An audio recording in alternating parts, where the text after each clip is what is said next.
Estimada comunidad jurídica, muy buenas noches. Nosotros somos B-Lawyer. El día de hoy estamos continuando el curso de Derecho Registral y Notarial.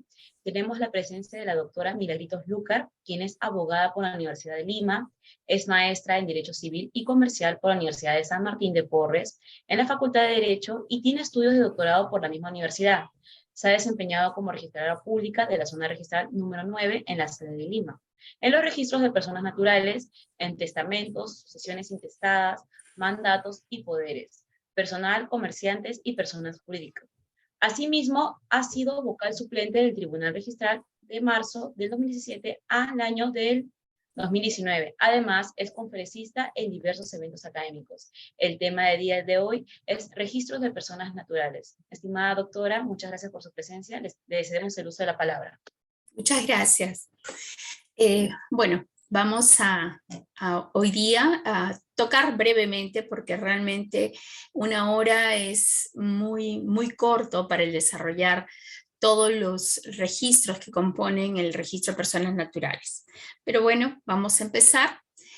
Vamos a tocar cuatro registros en realidad, que es el registro de mandatos y poderes, el registro personal y el registro de sucesiones, que está compuesto por el registro de testamentos y el registro de sucesiones intestadas. ¿Ok? En cuanto al registro de mandatos y poderes, creo que lo más importante podemos señalar que son los actos. ¿Cuáles son los actos inscribibles? Todos están referidos al mandato y al poder. Bien, los sucedáneos, o sea, los actos que se deriven de estos primeros actos que van a dar lugar a la apertura de la partida registral correspondiente, porque en el registro de mandatos y poderes el elemento de organización de la partida es el acto o poder, el acto o contrato, ¿ok? Y según se apertura estas partidas, los actos posteriores estarán referidos ya sea al poder o al contrato que se hace referencia en este acto. ¿Ok? En algún momento se intentó convertir este registro, utilizar el criterio de la persona. Pero definitivamente hasta este momento, como viene estando organizado el registro, pasar a un registro de personas naturales, es decir, organizar el registro en relación a la persona, es muy complicado. Es muy complicado porque ustedes entenderán que una persona puede otorgar un poder, en ese caso es un poder dante, y a la vez puede en otro acto jurídico, en otro poder, podría participar como apoderado y en otro como sustituto. ¿Se imaginan el árbol que cree cómo crecería en relación a cada persona si es que reguláramos, organizáramos de esta manera el registro de mandatos y poderes? Bueno, eso hasta este momento no se ha podido hacer, tal vez más adelante a través de una organización solo de índices, no sé, pueda cambiar tal vez el criterio de organizar la partida en el registro de mandatos y poderes. Hasta este momento están referidos al poder o al mandato y los posteriores actos como la sustitución, la modificación, la ampliación, la extinción de ya sea del poder o del mandato. La declaración de ausencia también es un acto que se inscribe en ese registro.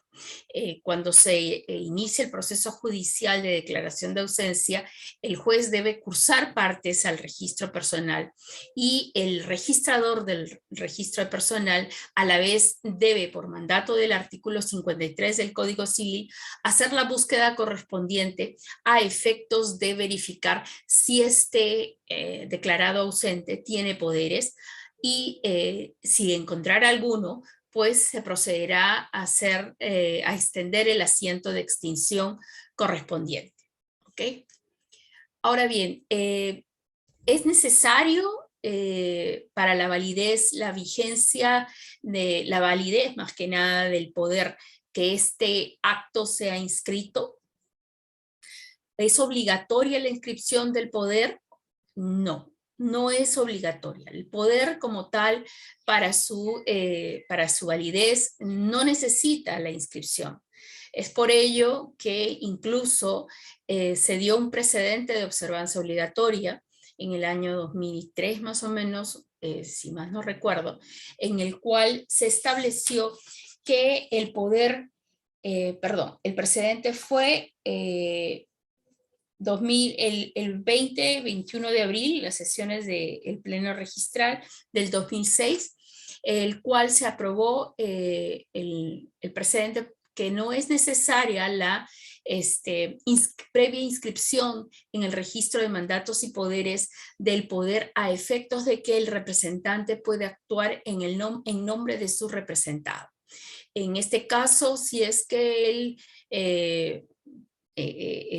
por ejemplo, un vendedor quiere transferir el predio de su representado, deberá simplemente acreditar dicha representación, ya sea insertando en la escritura pública de venta, de transferencia, de compra-venta, el poder con el cual, en base al cual se sustenta su representación, o en su caso podrá presentar al registro el parte de la escritura pública de poder a efectos de que el registrador de predios efectúe la calificación tanto de la representación con la que se presenta y actúa el vendedor, el representante del vendedor, y califique a su vez la transferencia, la venta que se estuviera realizando del predio. ¿Ok?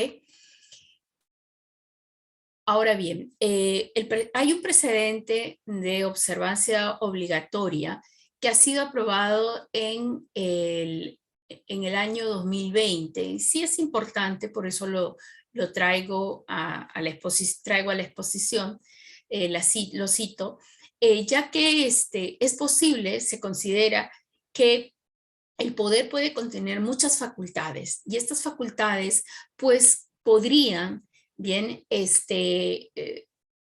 ser separables y por lo tanto ser materia de una reserva o un desistimiento parcial de rogatoria a efectos de proceder a la inscripción.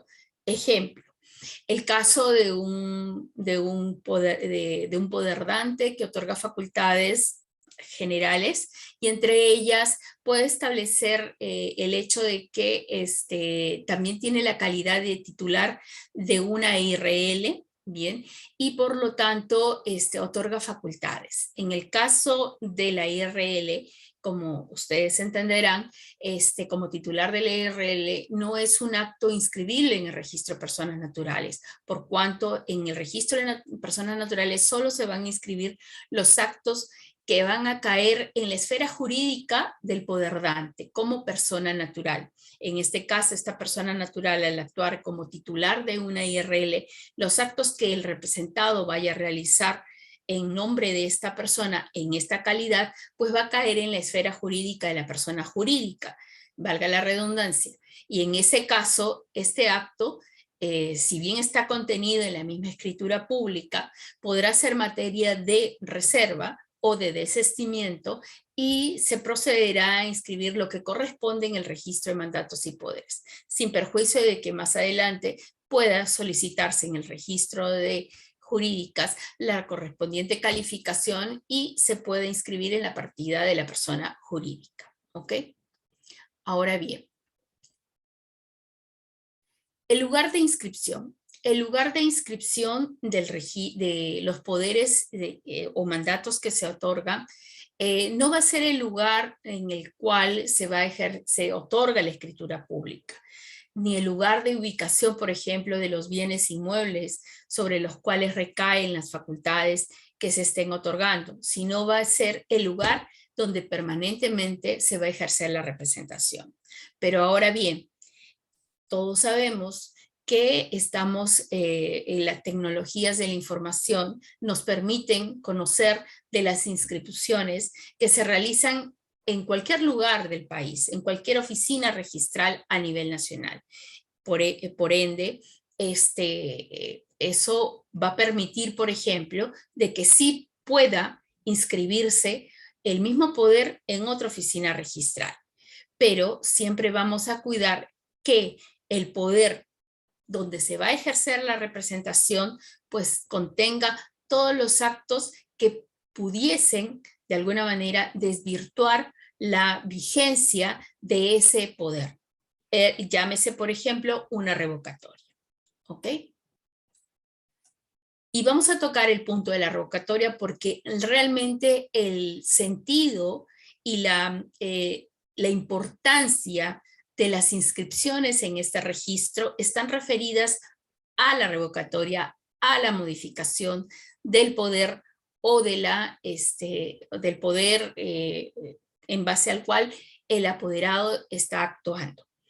¿Por qué? Porque el artículo 152 del Código Civil señala que para poder revocar un poder sería necesario ponerlo en conocimiento del apoderado, así como de las personas que intervengan en el acto y de todas las personas que estuvieran vinculadas o interesadas en el acto, llámese en la representación con la que ostenta y con la que actúa el apoderado.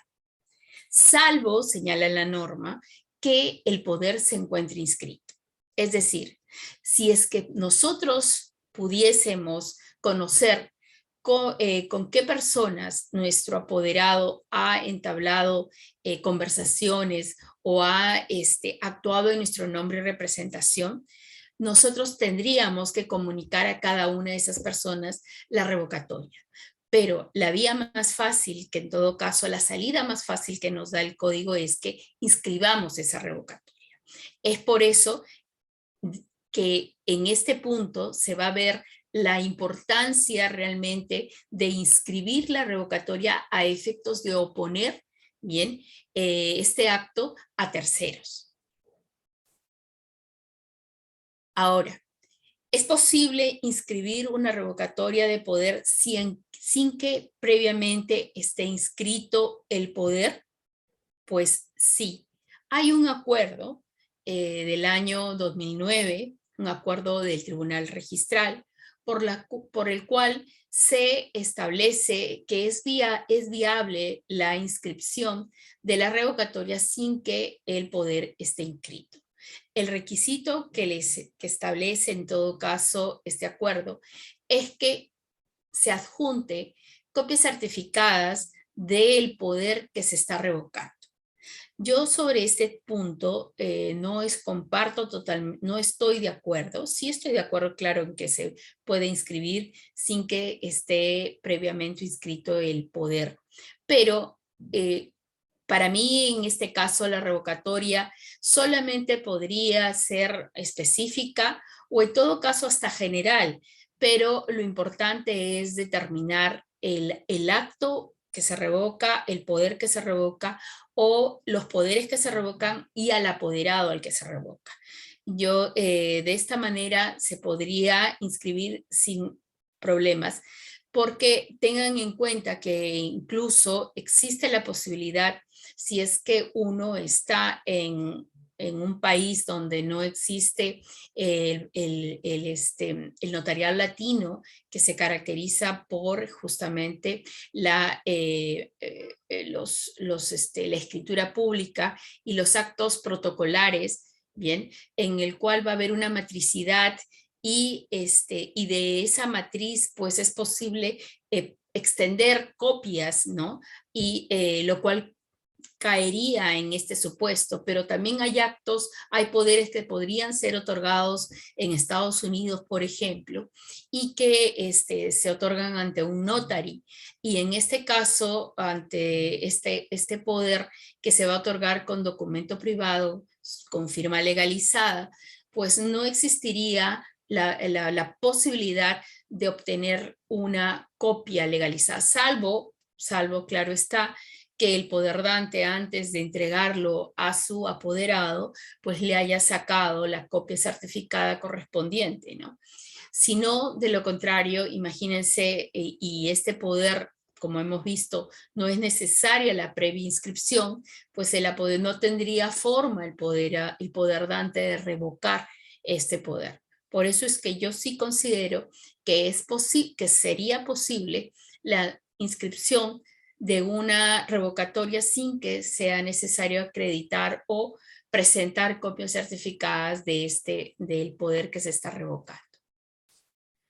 En cuanto por otro tema muy importante en cuanto a la representación, es que el poder puede ser revocado en cualquier momento. Esa es la regla. ¿Por qué? Porque el poder el otorgamiento de un poder se basa en la confianza que deposita o que tiene el poder dante en su representante o apoderado. ¿Okay? Si en algún momento esta confianza se pierde, pues la posibilidad de revocarlo para que un tercero, como sería el apoderado, no pueda disponer del patrimonio o de los actos que corresponden o que son de la esfera jurídica del poder dante, pues en ese caso sería viable, ¿cierto? Pero hay un supuesto que es el del poder irrevocable. El artículo 153 del Código Civil nos señala que son 3 supuestos en base al cual se puede otorgar un poder, como es un acto especial, tiempo limitado y otorgado en interés común del representante, del representado o de un tercero. ¿Okay? El plazo de este poder irrevocable es de 1 año. ¿Ok? Hay un precedente de observancia obligatoria referido al poder irrevocable y es aquel que señala que el poder irrevocable, si es que no, para que pueda inscribirse debe cumplir con cualquiera de estos supuestos enunciados y el poder dante deberá expresamente señalar que le da la calidad de irrevocable. ¿Ok? En el supuesto de que este poder no tenga estas características, debe inscribirse sin la calidad de irrevocable.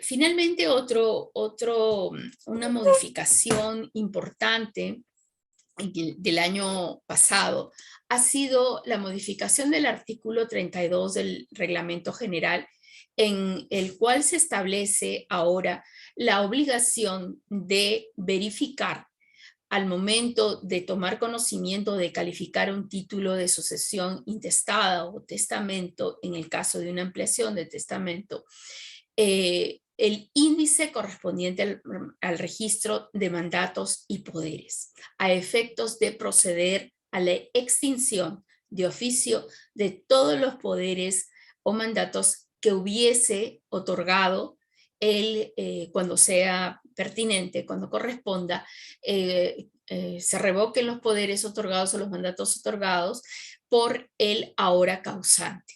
¿Ok?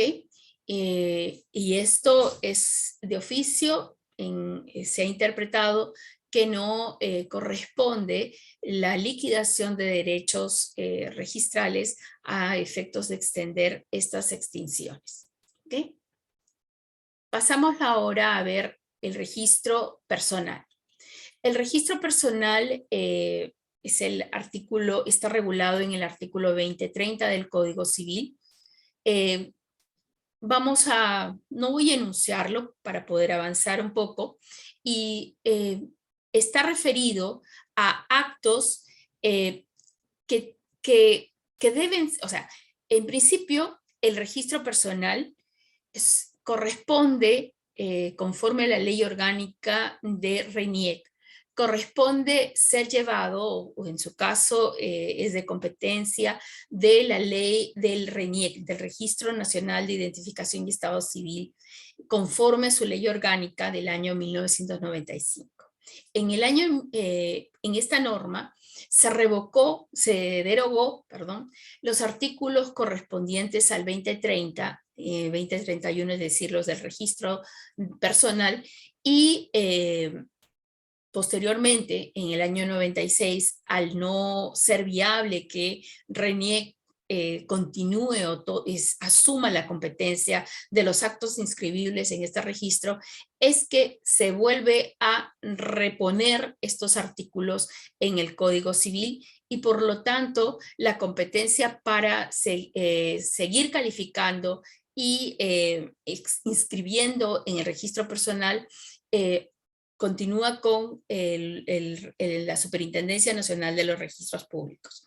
Entonces, bueno, han pasado varios años y aún este registro está a cargo del registro de SUNARC.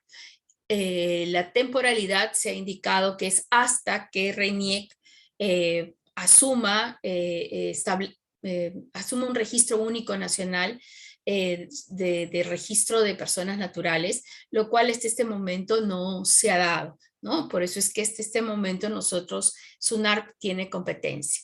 Y estos actos están referidos a la capacidad de las personas, ¿bien? Y así como a los actos derivados del matrimonio y también de la convivencia, ¿ok? Uno de los actos más importantes inscribibles en este registro es el reconocimiento de la unión de hecho.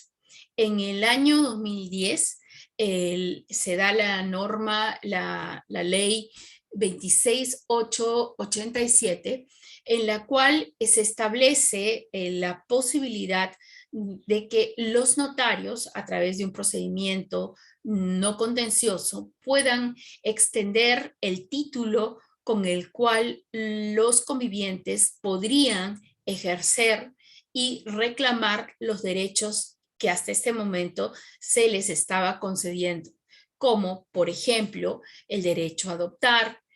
Posteriormente en el año 2013 se le da derechos sucesorios al conviviente supérsite de la unión de hecho. Todos estos derechos que se les reconoce a los convivientes establecen un requisito previo, que es la inscripción, la previa inscripción y reconocimiento de la existencia de la unión de hecho en el registro personal. Después de esta inscripción, es posible que los convivientes puedan reclamar los derechos que la norma les concede, ¿no? Que las diferentes normas les conceden. Entonces, es un procedimiento no contencioso, puede ser tramitado en la vía notarial como en la vía judicial, y siempre y cuando se hayan cumplido con los requisitos establecidos en el artículo 326 del Código Civil. Bien, la inscripción se va a realizar en el registro personal del domicilio de los convivientes y los efectos que va a producir este reconocimiento son efectos declarativos, no constitutivos. ¿Qué implica? Que en principio se presenta la solicitud y en esa solicitud ante el notario los convivientes deberán señalar la fecha de inicio de la convivencia. Bien, una vez hechas las publicaciones, presentado las pruebas que ante el notario van a acreditar la existencia de la convivencia, los efectos se van a retrotraer a la fecha de inicio, la fecha declarada por las partes como inicio de la convivencia. Es así que va a surgir, por ejemplo, también la sociedad de gananciales entre los convivientes, ¿bien? Y esto va a permitir, pues, poder cambiar la calidad de los bienes si es que algún bien en este periodo de convivencia hubiese sido adquirido a nombre de uno de los convivientes, ¿no? El otro conviviente tendrá derecho a que se cambie esta calidad de bien propio para convertirse en un bien social, ¿no? Es así también que al existir una sociedad de gananciales, las personas, los convivientes, van a tener que, por ejemplo, para disponer de los bienes de la sociedad, sociedad de gananciales que han formado, van a tener que intervenir los dos, por ejemplo, ¿no? Y otro de los derechos importantes reconocidos a los convivientes es la de los derechos sucesorios. Como hemos mencionado, el requisito será la previa inscripción en el registro personal. ¿Ok? Otro acuerdo importante que el tribunal ha establecido con relación a la unión de hecho es que es posible inscribir la sustitución de régimen de sociedad de gananciales por el de separación de patrimonios. Tema bastante discutible, bien, pero es un acuerdo y realmente al haber, bueno, ya los vocales establecido este acuerdo, cualquier apelación que llega denegando esta posibilidad, pues va a tener como consecuencia que se va a revocar y se va a disponer la inscripción, admitiendo así la posibilidad de que los convivientes puedan cambiar el régimen de sociedad de gananciales por el de separación de patrimonios. Otro tema muy importante en cuanto al registro personal y los efectos que se van a dar con las inscripciones es el cambio de paradigmas que se ha dado con el decreto legislativo 384, por el cual se cambia, se modifica el modelo de prescindencia que existía, bueno, primero el modelo rehabilitador médico, que ese es el que estuvo vigente antes de la vigencia de esta norma, bien, por el modelo social. ¿Qué queremos decir? Antes, cuando una persona con discapacidad nacía, se le consideraba que debía eliminársela, ¿no? Recordemos a los griegos que los tiraban a los niños desde lo más alto de los peñascos a efectos de eliminarlos porque se consideraba muchas veces hasta una maldición, ¿no?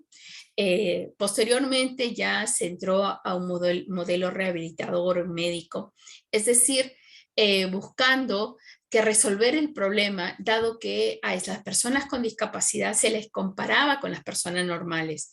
Y en muchos casos, o mejor dicho, en la generalidad de los casos, estas personas con discapacidad se les declaraba interdictas a efectos de que terceros, ¿no? Curadores, sean los que puedan en todo caso, hablar o expresarse en su lugar, ¿no? Estas personas con discapacidad pues no tenían la posibilidad de ser escuchados, ya que sus representantes legales eran los que actuaban por ellos, ¿no? En cambio, en este nuevo modelo social, lo que se viabiliza es que la discapacidad está en el entorno, ¿no? Es decir, en la sociedad existe la discapacidad, pero esta es una diversidad, no es que la persona, mejor dicho, a la sociedad se trata de que permita que estas personas puedan incluirse en su desarrollo social, con su entorno, ¿no? Dándole ajustes razonables o la posibilidad de que terceros como apoyos puedan facilitar las comunicaciones y que sea en realidad esta persona con discapacidad la que exprese o trate de alguna manera de darse a entender y dar a entender su propia voluntad. ¿Ok? Es así cómo se da esta modificación, este nuevo paradigma, este nuevo cambio legislativo, se da con el decreto 384, basado en la Convención de la ONU del 2008, ¿no? Y la ley 29973 de personas con discapacidad. Bien, ya más o menos hemos establecido los criterios, los cambios que se han dado con relación a la capacidad de las personas, ¿no? Es así que vamos a vamos a distinguir la capacidad, la absoluta incapacidad, es decir, los menores de 16 años. Posteriormente, la capacidad restringida, que está referida a los menores de 18 a 16 años, y aquellas personas que son ebrios habituales, toxicómanos, mal gestor, ¿no? Que tienen personas que tienen una inhabilitación. Es decir, estas personas que podrán ser, en estos supuestos de ebrios habituales, toxicómanos, mal gestor, podrán sí ser declarados interdictos y merecer una curatela. En cambio, la regla general, en todo caso, ya se ha establecido que todas las personas son capaces, incluidas estas personas con discapacidad, ¿no? Y estas personas con discapacidad, a efectos de poder desarrollarse, podrán valerse de apoyos y salvaguardias o de ajustes razonables. ¿Ok? Tenemos entonces que la capacidad jurídica, los apoyos son formas, ¿no? De asistencia libremente elegidos por una persona mayor de edad para facilitar el ejercicio de sus derechos, incluyendo el apoyo en la comunicación, en la comprensión de los actos jurídicos y las consecuencias de los actos y la manifestación e interpretación de su voluntad. En algunos supuestos, bueno, en general, el apoyo no necesariamente va a tener representación. Solo lo tendrá cuando el discapacitado, la persona con discapacidad, le hubiera otorgado el poder para poder representarlo también. En los actos que esta persona con discapacidad tenga que necesitar un apoyo, este apoyo va a buscar la mejor forma, el mejor criterio de interpretación de la voluntad del discapacitado será considerando la trayectoria de vida de la persona con discapacidad, las previas manifestaciones de su voluntad, ¿no? En contextos similares, y de esta manera va a tratar de llegar a lo más cercano a la voluntad del discapacitado. ¿Ok? Y esto ya lo acabamos de mencionar. Esta diapositiva está referida a que las posibilidades de un procedimiento de declaración de interdicción y nombramiento de curador solo está referido a los supuestos de los ebrios habituales, los toxicómanos y el mal gestor. En los demás casos, pues las personas mayores podrán designar sus apoyos y establecer salvaguardias, es decir, esas medidas de protección a efectos de que el apoyo pues no ejerza un mal uso de estas facultades o esta calidad de apoyo que tiene con relación al discapacitado.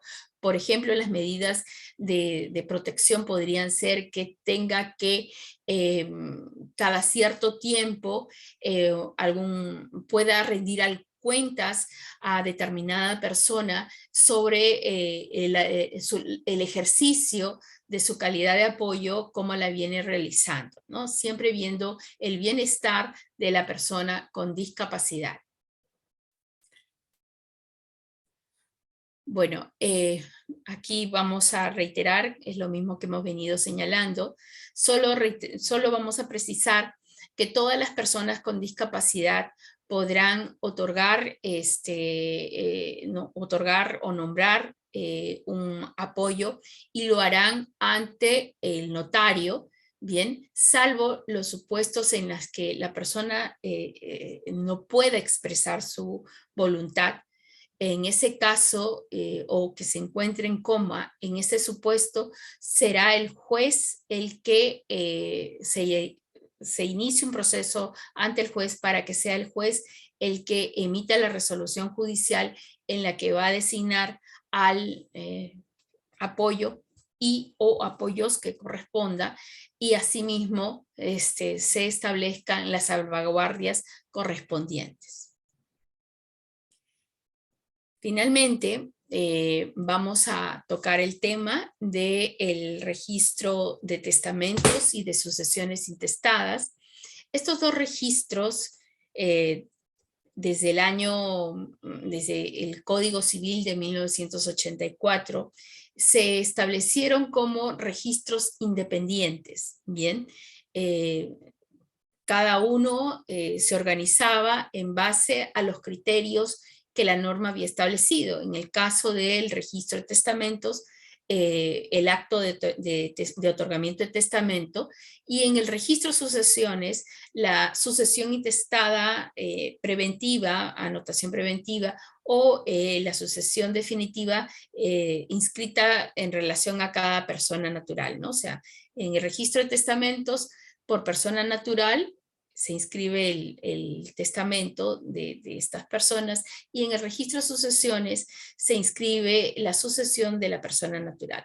Pero recordemos que el Código Civil establece los supuestos, hay supuestos en los cuales es posible, teniendo un testamento inscrito, pues sea factible que en vía supletoria se pueda iniciar un procedimiento de sucesión intestada. Por ejemplo, un testamento que no tiene institución de herederos.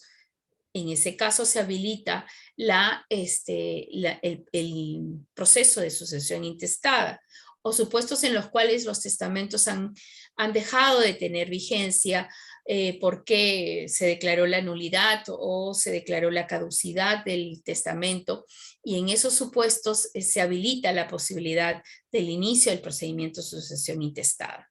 En el año 2012 se da el reglamento de sucesiones intestadas y de testamentos, en el cual lo que busca es establecer la concordancia de los actos inscribibles en el registro de testamentos y en el registro de sucesiones intestadas. ¿Ok? Es así que no voy a hacerle el enunciado de los actos inscribibles, porque creo que en todo caso les compartiré mi diapositiva para que ustedes puedan leerlo, sino creo que lo más importante en este caso es ver cómo registros se van a vincular, ¿ok? Entonces, en el registro de testamentos, como hemos enunciado, se van a inscribir todos los testamentos que la persona en vida hubiera otorgado, y posteriormente luego de su fallecimiento, se hará la correspondiente ampliación. Entonces, los tipos de testamentos que es posible otorgar son los testamentos ordinarios, bien, que son por escritura pública, el testamento cerrado y el testamento hológrafo. Los testamentos especiales son el marítimo y el militar, según lo enuncia el Código Civil. El lugar de inscripción del testamento será el lugar del último domicilio del testador al igual que el de las sucesiones intestadas será el del domicilio del testador. Entonces, ahora bien, ¿qué sucede cuando tenemos inscripciones en las diferentes oficinas registrales, ¿no? En las cuales se pueden inscribir testamentos de las personas, de la misma persona? Por ejemplo, en Tumbes inscribimos un testamento de María y en Lima también inscribimos un testamento de María, pero se realiza la sucesión intestada de María en Iquitos.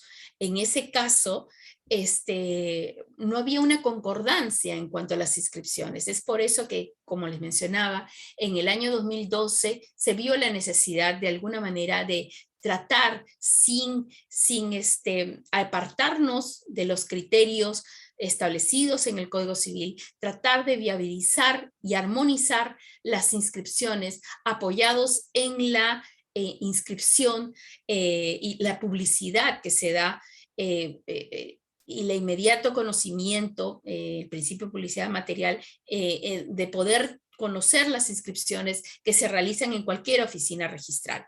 Es así como lo más importante de este reglamento será la creación de un índice nacional, que será la suma de todos los índices de testamentos a nivel nacional, de todas las oficinas registrales y todos los índices del registro de sucesiones intestadas a nivel nacional. Se forma el índice nacional del registro de sucesiones, con lo cual tenemos una mayor eficacia para poder tomar conocimiento de las inscripciones que una persona puede tener en cualquiera de estos registros y evitar inscripciones incompatibles, ¿ok?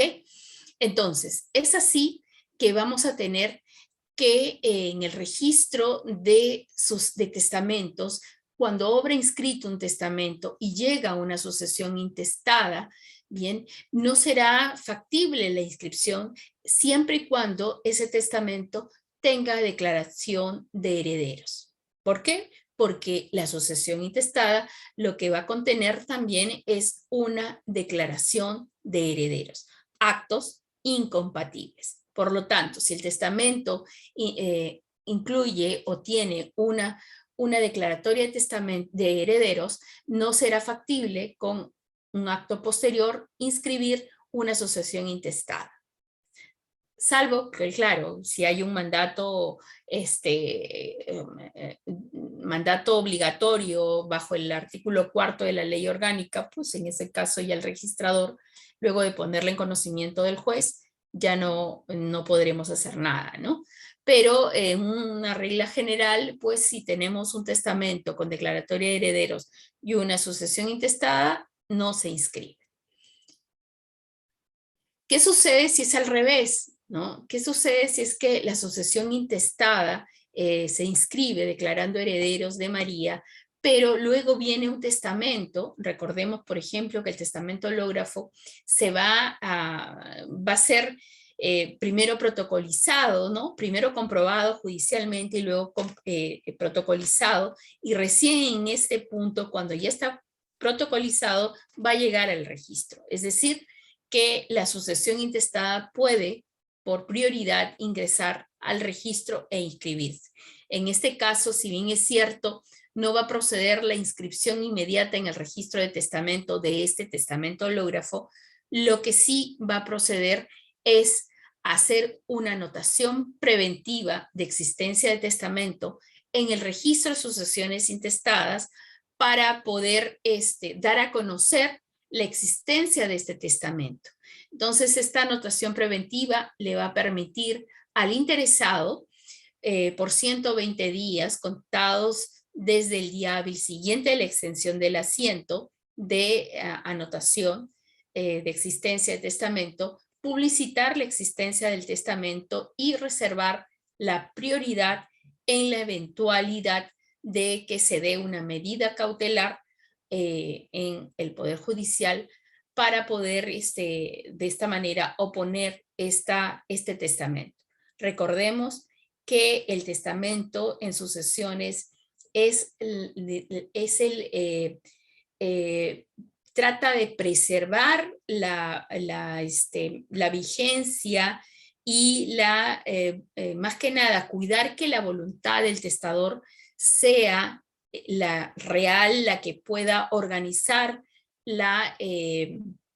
su sucesión, ¿no? O sea, buscamos que esa voluntad de la persona sea la que organice toda su sucesión, establezca las reglas con las que va a hacer la disposición de sus bienes. Si es que este testamento no existe o dejó de tener eficacia por algún motivo regulado en la ley, en el Código Civil, pues ahí recién se habilita la posibilidad de recurrir ya sea al juez o al notario a efectos de que pueda declarar la sucesión intestada de la persona y de esta manera poder oponer esta voluntad, ¿no? He tratado muy rápidamente de resumir lo que corresponde a estos registros tan importantes. Hay un último registro que es el registro de comerciantes, que es un registro que ha dejado de tener vigencia. Yo creo que será, no sé, desde hace, no sé, más de 10 años o mucho más, que no se hacen inscripciones en el registro de comerciantes. ¿Por qué? Porque las normas que regulan, las normas tributarias que regulan, digamos, la calidad de comerciante o en todo caso de contribuyente, son las que han desplazado la calidad de comerciante que se lograba con la inscripción en el registro de comerciantes. La norma que regula este registro es el Código de Comercio, imagínense, de 1902, que solo en este punto se encuentra vigente, ¿no? Bueno, en todo caso, agradezco la invitación para la charla y estoy a su disposición si es que me quisieran hacer alguna pregunta. Gracias. Sí, doctora, muchas gracias por la presentación del día de hoy. Más bien sería una recomendación de parte de ustedes si nos puede dar a las personas que recién se están interesando en este campo, qué tipo de autor, qué tipo de libros, qué tipo de artículos les podría recomendar. Ok, claro. Miren, en cuanto a la parte del registro de mandatos y poderes, bueno, tenemos todos los autores que hablan sobre este acto jurídico y desarrollan la representación, el tema de la representación, ¿no? Por ejemplo, tenemos el doctor Loman Luca de Tena, el doctor, también he visto el doctor Vidal, ¿no? Eso es, digamos, en lo que es el doctor Joel Chipana, creo que también tiene un libro, si no me acuerdo, sobre el poder. Y bueno, el doctor Morales, no me acuerdo ahorita su nombre, Rómulo Morales. Eso es en cuanto al registro personal, mandatos y poderes. En cuanto al registro de mandato personal, pues tenemos en el tema de capacidad a la doctora Rosalía Mejía Rosasco, creo que es la que mejor ha desarrollado el tema de el decreto legislativo 384, ¿no? En una posición a favor de esta norma, y en una posición contraria está el doctor Peralta Castellanos, el notario, así como el doctor Espinosa, Juan Espinosa, que serían dos personas que están en contra de la regulación del decreto legislativo 384, ¿no? no en su totalidad, pero sí en temas muy puntuales, como por ejemplo, habilitar, pues a través de considerar que todas las personas con discapacidad de la noche a la mañana con la publicación de la norma, pues ya tienen capacidad, ¿no? Ese es básicamente el argumento principal. Y en relación al registro de sucesiones, bueno, tenemos pues el doctor Ferrero, el doctor Loman también, que nos hablan sobre el derecho de sucesiones y este, todos los autores españoles que desarrollan sobre los temas de sucesiones, ¿no? También el doctor Aguilar Llanos, ¿no? En lo que son legislación peruana. Después, bueno, tenemos la jurisprudencia registral, ¿no? Que también ha desarrollado muchos temas interesantes. De verdad que los temas de registros es para, en todo caso, Bill Lawyer me imagino en algún momento desarrollará los temas a profundidad en alguna otra oportunidad. Muchas gracias en todo caso, no sé. Sí, doctora, muchas gracias por su presencia el día de hoy. De parte de Biloyer le extendemos nuestra gratitud y esperamos contar con usted en próximos eventos. Muchas gracias, doctora. Gracias a ustedes, hasta luego. Gracias, doctora, nos vemos.